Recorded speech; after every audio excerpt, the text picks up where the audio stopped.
I'm going to start our recording up again. This is for the lab for Design 350 on Tuesday, December 12th.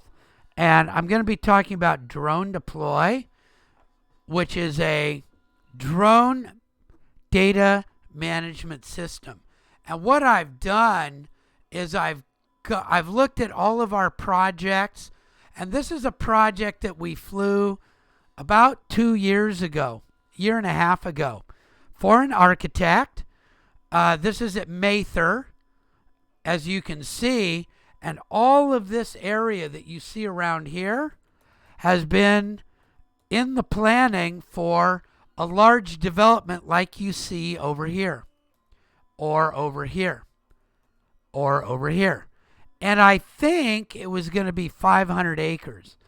And part of that approval process was that they needed to set aside a certain number of acres for an environmental campus.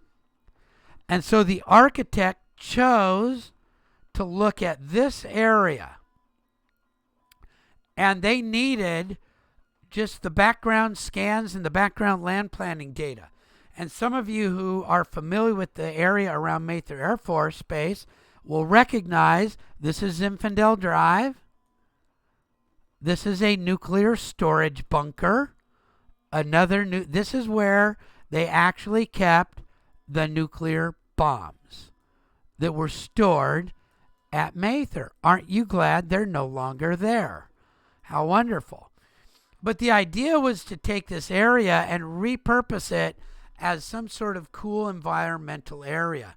The other reason that they decided to take this, did they have nuclear stuff at McClellan too?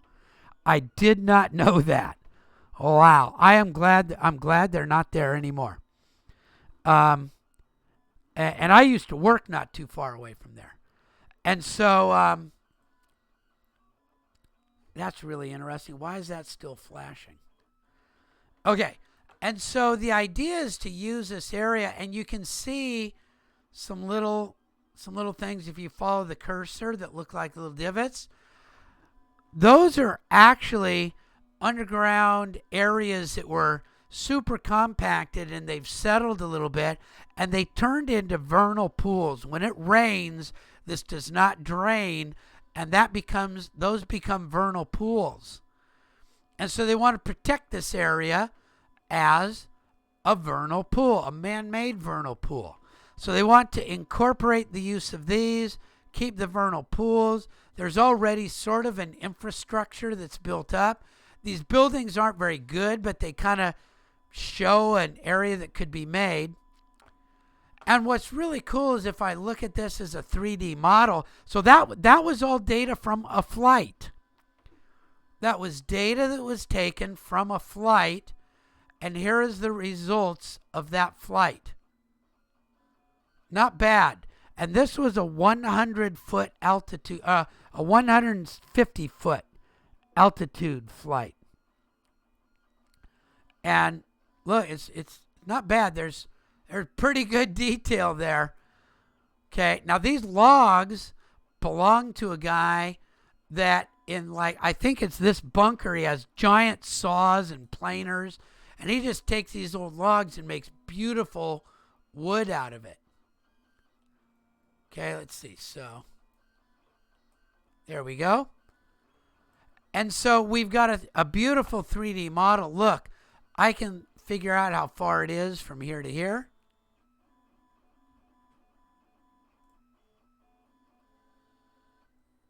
And if I collect that, let me snap on that one.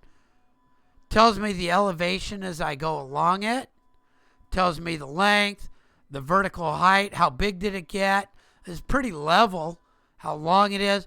This is an amazing, amazing tool that you can do, that you can use, right? I can find the area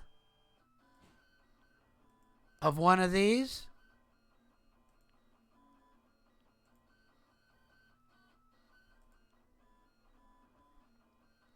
Isn't that cool? Tells me my surface area and my flat flat area and my bumpy area. And so this is all really, really, really cool stuff.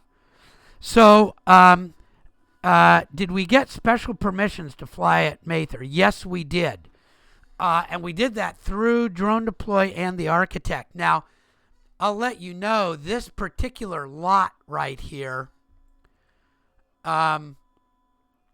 we actually, the architect had, I'm sorry about that, the architect actually had the sheriff's department clear this area out because unfortunately, this is the point of preference for the area's pornography video industry, and you could tell that this building is commonly used. So we got with the sheriff's department, and they actually cleared the area for a week to make sure that we could go onto the property and fly. And then, of course, we had to get special clearance from the FAA since we were well within a mile of the runways. And so, yes, this one was not the easiest area to get permission to fly in, but we've done it. And so that was really cool. We do have a professional. Yeah, this is not a nice area right now. So they cleared the area, and we actually went out on a field trip and did our drone flights during that class. And it was cool. So we actually laid down measurements so we could calibrate things. It was really kind of cool. So let me get rid of those really quick. So just in Drone Deploy itself, there's a lot of things you can do. Some of you might be interested in plant health. So there's a plant health algorithm that you can use to map plant health. And commonly what you do is you fly and you fly and you fly over and over again, and you actually map the plant health as a function of time with overlays. And Drone Deploy has plugins specifically for this that you can use. So isn't that the coolest thing ever? So you can look at plant health. You can do elevation analysis. But what we like, of course, is once we've got the flight done, I can export that data. And I can export it as tons of different things. I can look at all these things that I can export as. Elevations, 3D models, point clouds, you name it, I can export it as different things. And so I've exported it as a contour DXF. Oh my gosh, are you kidding me? That is the coolest thing. So here we go. I've just downloaded it, and I can use it now. Is that the most awesome thing ever? So let's see what it looks like. Let me open the darn thing. I put it on my desktop somewhere as a DXF. There it is right there.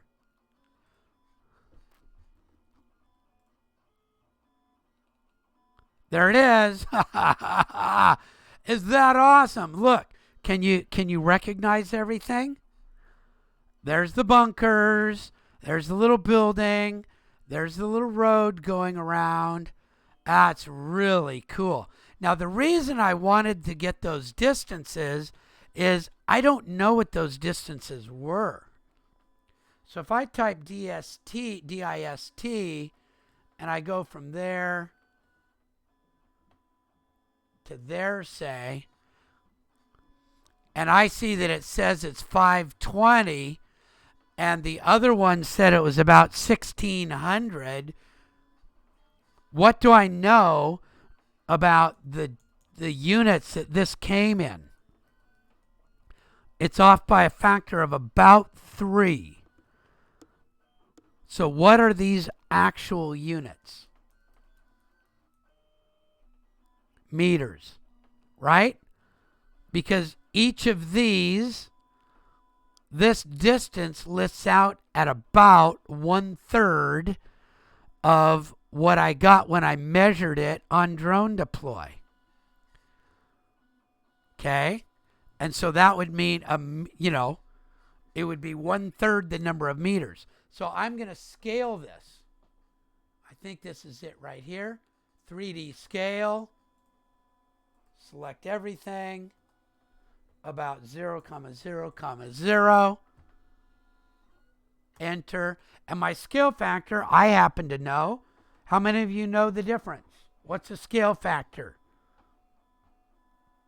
Anybody know? Can anybody pop it in there? 3.28.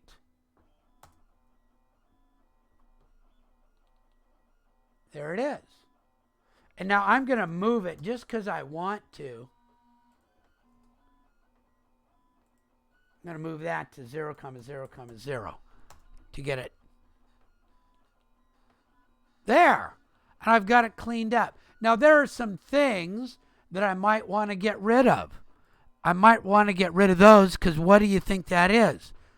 It's a building, and what do you think this is?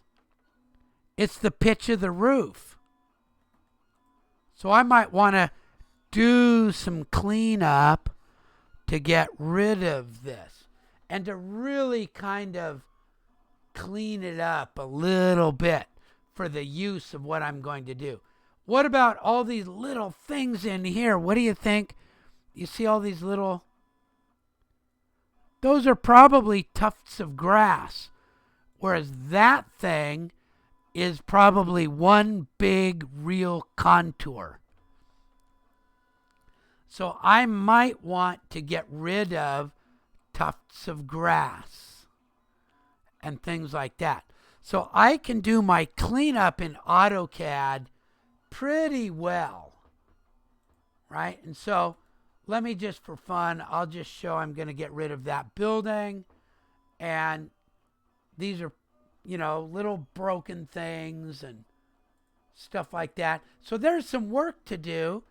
When I did this originally, when our class did this for the architect, I told them to take about an hour to clean it up. And you can see the major lines. So if I were to do this for real, I'd put those major lines on a new layer called topo lines. And I'd just pick the ones that I wanted to keep. And then I'd turn off that layer and I'd erase everything else so that it would go very, very quickly. This is part of what I'm talking about having you do if you're going to be making environments for us for the Design Hub. But then you've got to come in and apply textures and things like that too. But do you see how quickly you could go, okay, I see which ones belong on the contour layer.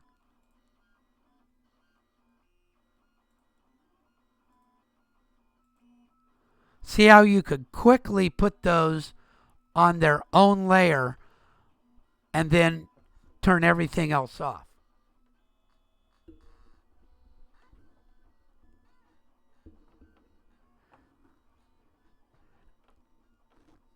Okay, yeah, and so I'll show you how to do the property in Iowa in just a few minutes. Okay, so it's kind of cool. But the best thing to do is get yourself a drone pilot out there. They'll charge about $100, and they'll get a real good scan for you. And there's a company called DroneBase that you can use to do that. Okay, so here we go. I've got this, and I do my cleanup. I scale it, and I do my cleanup. And now what do I know? I know, what are my units here? My units are feet. When I measured that, that's now feet.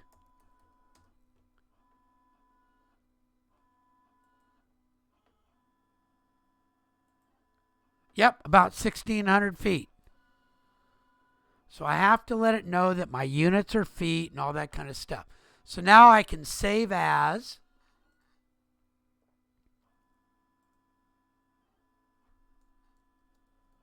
May 3rd. Oops. I'll save it as my DXF.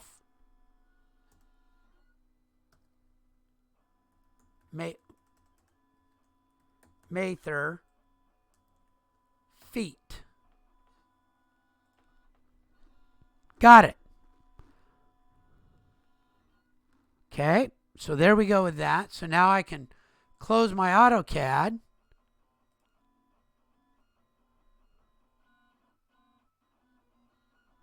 And is that on my desktop? Yeah.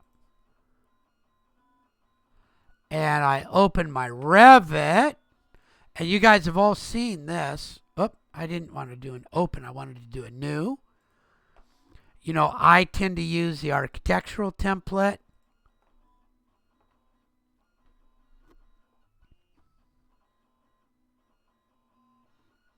Now this thing is pretty big.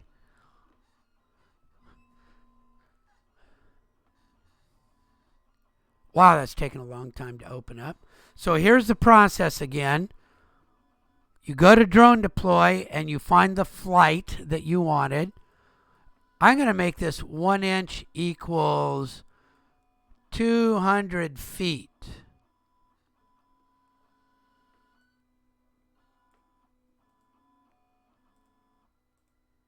Because that was 1,600 feet, so that'd be about 8 inches. So now I'll insert and I'll go ahead and import it. I tend to like to do that. And I'm going to import a DXF file, Mather feet.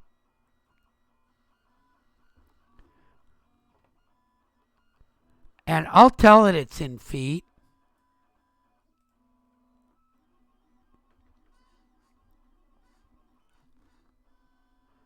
And there we go.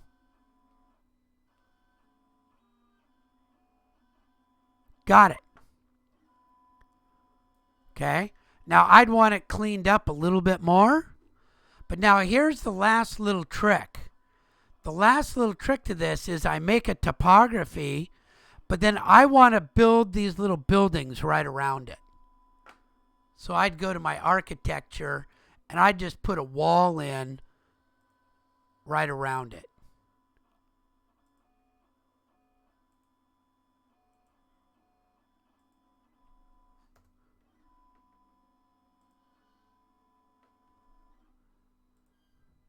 Okay, and of course mine came out a little bit too tall and all that kind of stuff. But that's how you do it. You make your topography and then you put in the features that you want. To make this, I would probably model that. I would leave these alone, but then I would do some modeling on the front to put the concrete wall on there. Okay? So there we go. So there's the process. And then this would be ready for the architect to use. Okay, so the process is drone deploy. Make sure everything looks right. Export, drone deploy to DXF, contour. Add your contour to Revit. Open your contour in AutoCAD, clean it up, and then put it into Revit. Now this one is way too messy. There's way too much stuff to do. As a matter of fact, if I wanted to, let's see what this is listed at. It's already listed at every foot. So that's probably pretty good. I could list it down to every 2 foot, probably. Cleans it up a little bit. Okay. So there we go. Look at how, this really came out pretty good. Isn't that a nice scan? Okay. All right, so Natalia asks, I'm going to go to another one here. Natalia asks,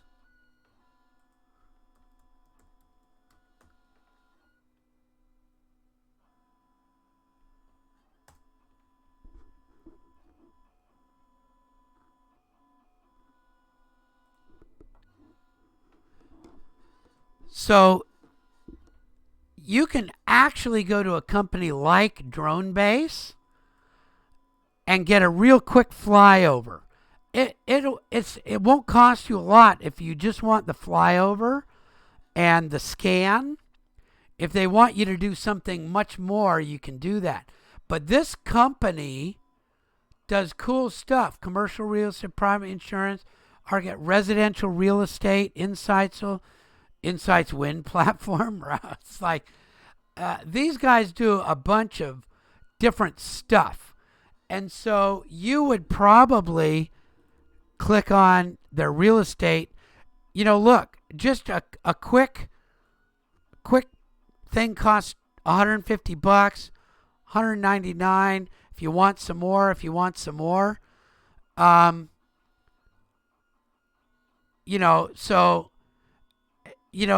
kind of gives you thinking. You can start from there. If you really want something more, then you can go back to maybe, you can get a hold of them and let them know, and it might cost you another $150 or $200 or something like that. But I like these guys because you are sure that you're getting a qualified pilot that's not going to get you into trouble somehow.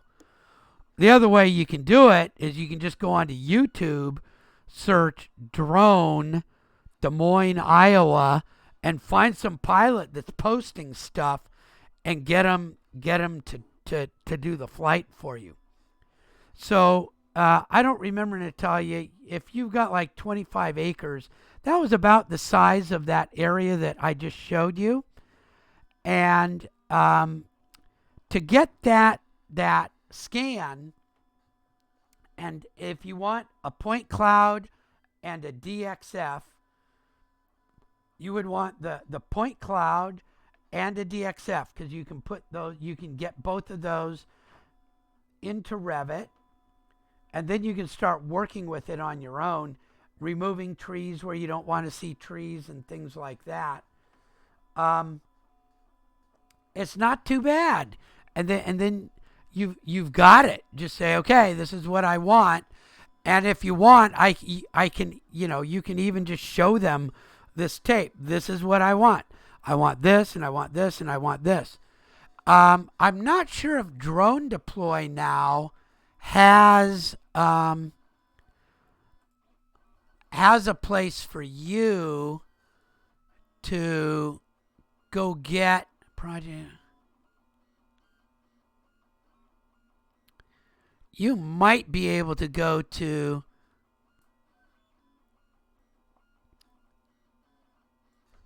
let me see if Drone Deploy has drone.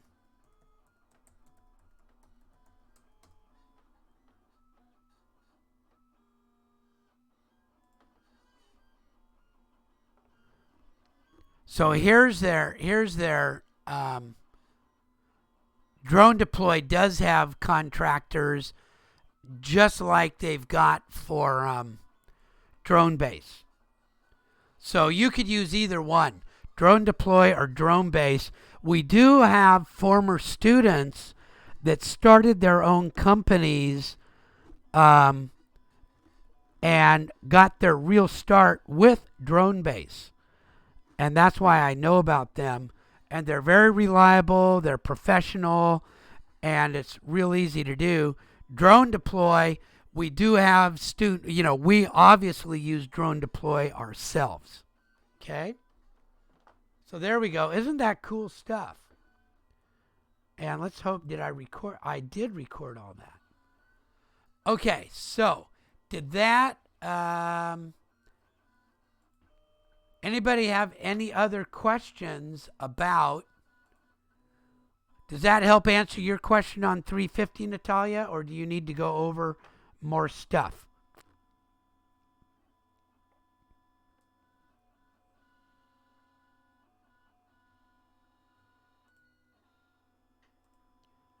Okay, there we go. So at this point, I'm going to stop the recording.